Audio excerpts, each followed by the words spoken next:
Chicken kitchen मध्ये तुमचं स्वागत करत आहे।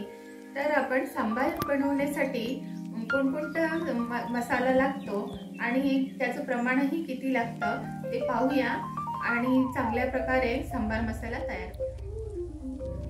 इडली सांबार मसाला बनवण्यासाठी हे 2 टेबलस्पून धणे आहेत, 1 टेबलस्पून मिरी आहे, 1 टेबलस्पून तांदूळ आहेत, 1 टेबलस्पून चणा डाळ, 1 टेबलस्पून मेथी, हाफ टेबलस्पून जिरा आहे आणि हा कढीपत्ता घेतलेला आहे।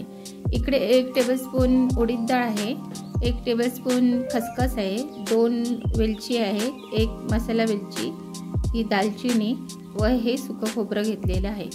हे सर्व साहित्य तव्यावर थोडं थोडं गरम करून घ्यायचं आणि मग मिक्सरला लावून याचा मसाला बनवायचा। तवा गरम झालेला आहे आणि आता आपण ही चणा डाळ आहे ती चांगली भाजून घेऊया। चांगली मंद आचेवर भाजून झालेली आहे, ही काढून घेऊया दुसऱ्या प्लेटमध्ये। आणि आता उडीद डाळ घालूया। उडीद डाळ ही अशीच मंद आचेवर गरम करून घेऊया। उडीद डाळ चांगली भाजलेली आहे, ही आपण प्लेटमध्ये काढूया। आपण याच्यामध्ये हे 1 टेबलस्पून तांदूळ आहेत तेही भाजून घेऊया। तांदूळ आपले चांगले भाजून झालेले आहे, आता ते आपण काढून घेऊया आणि चांगले गरम करून घेऊया तव्यामध्ये। थोडे थोडे सगळे मसाले आहेत ते थोडे थोडे गरम करून घ्यायचे। हे धणे आता आपले चांगले भाजलेले आहेत, त्याच्यातच आपण हे खसखस, वेलची, बडीशेप आणि दालचिनी हे सगळं घालून गरम करून घेऊया। त्याच्यासोबत हे जिरंही घालूया आणि चमच्याने पटापट असं परतून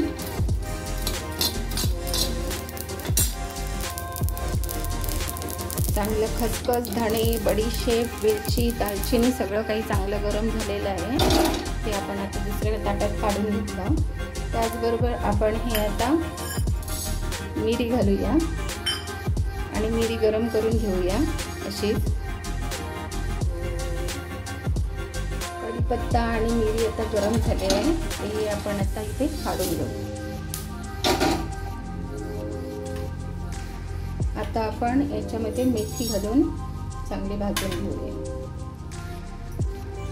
आपली मेथी पण आता चांगली भाजून झालेली आहे आणि आता आपण ती प्लेटमध्ये काढून घेऊया आणि गॅस बंद करून हे थोडं सुकं खोबरं आहे किसलेलं ते परतून घेऊया।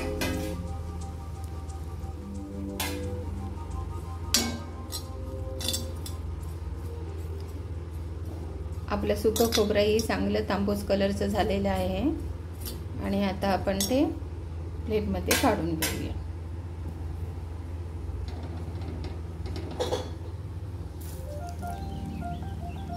अशा प्रकारे हा सर्व मसाला चांगला भाजून झालेला आहे। आता आपण तो मिक्सरला लावायचा आणि बारीक ग्राइंड करून घ्यायचा, म्हणजे आपल्याला अतिशय उत्कृष्ट असं सांबार मसाला तयार होतो।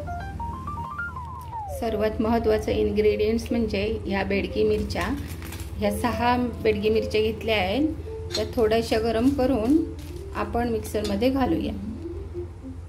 आपल्या मिरच्या चांगल्यापैकी गरम झालेल्या आहेत तव्यावर, आता आपण या मिक्सरमध्ये घालून ग्राइंड करून घेऊया।